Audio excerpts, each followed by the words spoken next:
Photo എടുക്കണ്ട.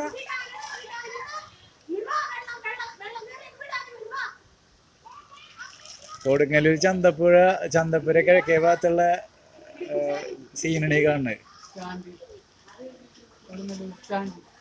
കൊടുങ്ങല്ലൂർ സ്റ്റാൻഡിന്റെ കിഴക്കേ ഭാഗം, റോഡിന്റെ കിഴക്കേ ഭാഗം, കല്യാൺ ജ്വല്ലറിയുടെ കിഴക്കേ ഭാഗം. ഇന്ന് വരെ വെള്ളം കയറാത്തൊരു സ്ഥലമാണ് ഇതൊക്കെ. നോക്കിയാ ഒറ്റ മഴക്ക് കയറിയാണിത്. കണ്ട അരക്കൊപ്പണ് വെള്ളം. നോക്കിയേ അടുത്ത മഴ വരാൻ പോണു. ആട്ടിൻകൂടിന്റെ പകുതി വരെ 3 അടി ആയിട്ടുള്ള ആട്ടിൻകൂട്, അതും കയറി.